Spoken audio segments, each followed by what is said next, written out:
Chapter 1. Astra. The call came in the middle of familiar husbandry class. Angela looked at the cell, then at me, and frowned. We weren't supposed to bring our phones to class, but my BFF had been expelled from the guild, tossed out like a piece of moldy pastrami, and I kept it on hand in case she needed me. Under Angela's crow-like glare, I reached my hand beneath the table, pretending to scratch my itchy thigh. All the while, I kept my focus on my stuffy and uptight instructor, dressed in his neatly pressed uniform, hair parted down the middle, beard trimmed short. Pfft. This guy was a real stickler for the rules. If he caught me checking my phone or my watch, I'd end up writing a 1,000-word essay on the mating habits of trolls. That's why old goody two-shoes Angela didn't want any attention her way. Last time Nell got texting her fuck buddy, the teacher thought she and Angela were sending messages about the lesson and gave them both detention. Screw her. If my bestie needed me, I was gonna be there. When the ringing could no longer be ignored, I slid out my cell. A selfie of Luna and me flashed on the screen. Only she wasn't texting, she was calling. I had to take this. Sir? I called out to the instructor, jumping out of my seat. Lady emergency. I've got to go to the bathroom. Can I get a pass, please? The movement woke Obsidian, my gargoyle, from his lion nap, and he ruffled his fur, shaking himself awake. Two girls in the back of the room snickered. Astra, Angela hissed. Really? Apparently, Angela didn't like the fact I'd broadcasted my pseudo-lady issues. Other students spent a lot of time scolding me, shaking their heads, laughing, or whispering about me behind my back. Honesty was my thing. I couldn't help it. Asperger's. Truth was truth. Of course, students didn't get it, and I didn't really get them either. But Luna understood me, and that was why I'd do anything for her. I lifted my middle finger, using it to push up my glasses as I stepped out from behind my desk. Angela shook her head as I strode up the aisle to stand in front of the instructor's desk. His face flushed red as he scribbled his signature on the pink slip of paper. Thank you, sir. I stuffed the pass into my pocket beside my phone. I grunted as Obsidian, my gargoyle, landed on my shoulder. One part eagle, his head, the other part lion, his ass. He was one of the better-looking guild guardians, but a tad heavy lately. I overfed him too many rocks last night. Nonetheless, I hurried out of the classroom, clearing 30 feet in a mad dash. The phone started to ring again, and I answered. Babe! I cupped my hand over the microphone as I scurried down the hall. How are you? Where are you? I'm good. A lie if I'd ever heard one. If she hadn't spent the whole day crying, I'd eat my shoe. But I need your help. My grandparents are after me. Fuck. Damned snakes never gave up. Luna was the heir to the Serpent Brotherhood throne, the Guild of Shadows' enemy, who sought to control the supernatural creatures and words. We'd had a few run-ins with the snakes, an invasion of the guild, and they'd kidnapped Luna and our instructor Blaze. Luna's grandfather wanted control of her because of her power to control the Ganti, aka supernatural creatures. No, I'll dissolve the dirtbags, I hissed. Shit. My threat echoed down the stone hallways. Gargoyles perched on hooks sticking out of pillars turned to stare, their necks scraping from the movement. I scanned the space for any more instructors or students. Couldn't be too careful, especially with the gargoyles who tattled to the sentries about lurking students.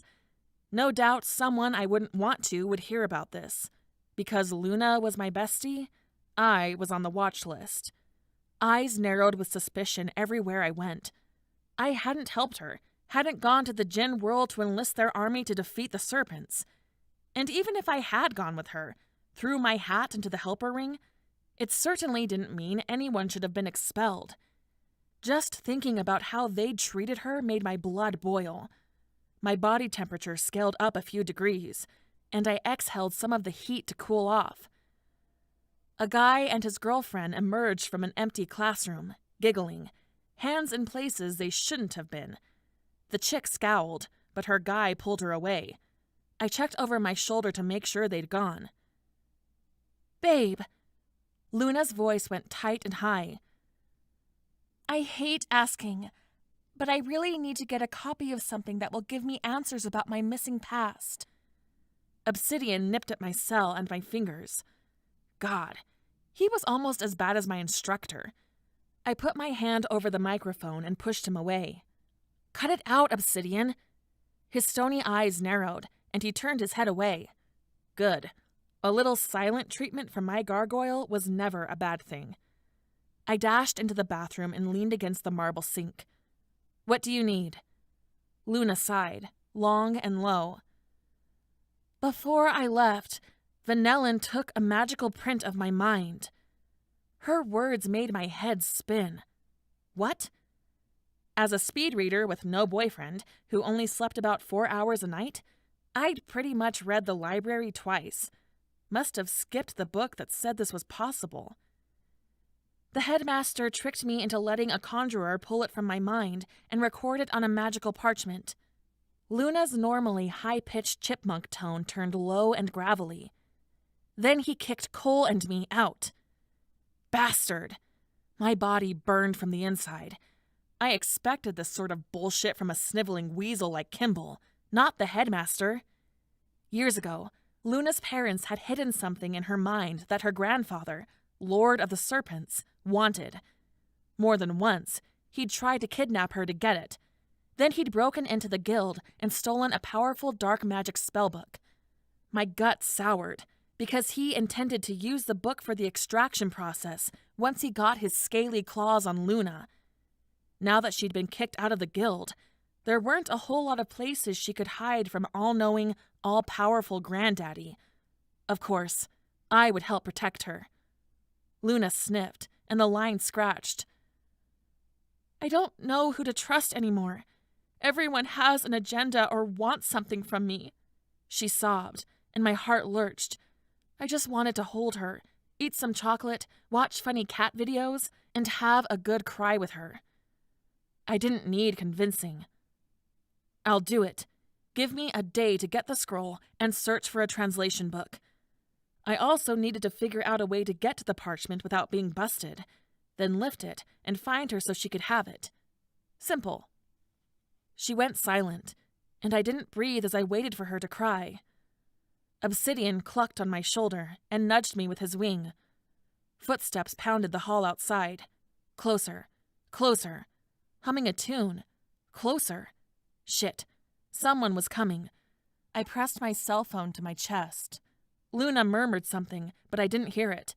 Detention was a very real possibility. The door to the bathroom flung open. Shit. I hung up without speaking. She'd know we were taking chances by talking during school hours. She'd also know I'd call her tomorrow. I shoved my cell in my pocket. The girl who entered gave me some serious side-eye as I moved to the mirror, running my hands through my orange-streaked hair. I remembered the time I'd colored Luna's hair purple.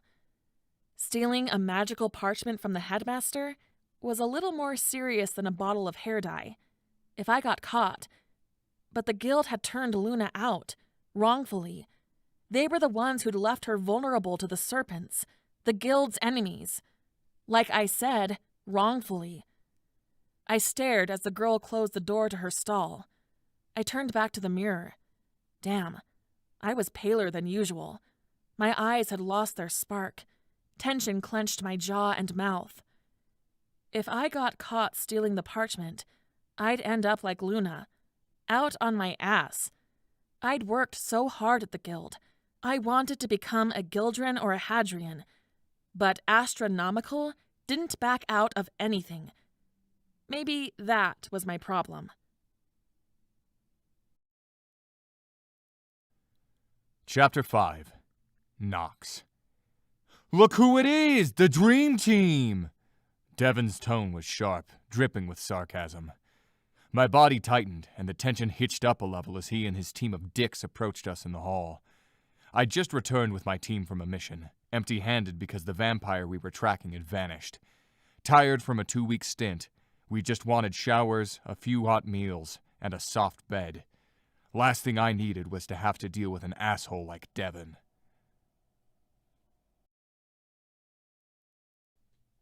Chapter 10.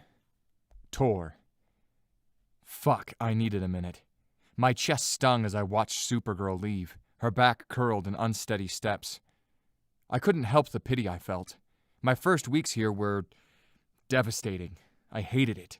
Hated the isolation in my cell, the lack of freedom, the discipline, and loss of autonomy. Taking a deep breath, I moved back into the queue.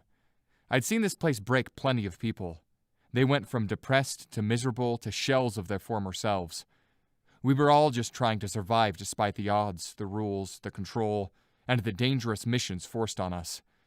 I pondered all this as I waited for my second turn in line to roll around.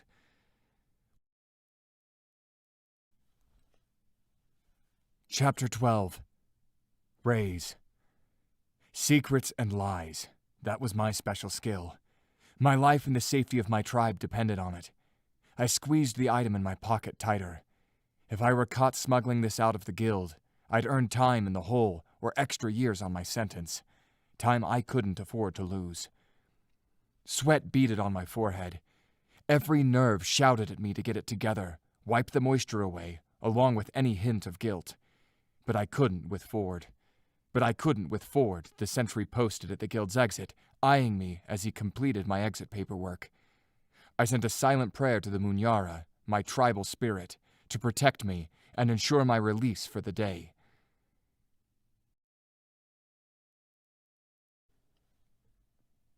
Chapter 17.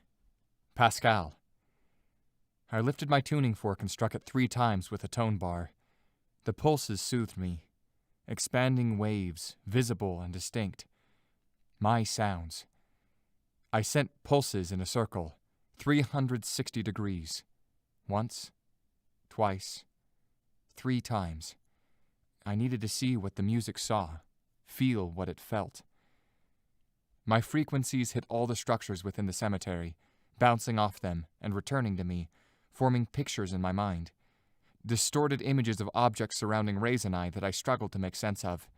I clutched the side of my head at the dull ache that never went away, even with Tylenol. The headaches were getting worse and interfering with my sonar abilities.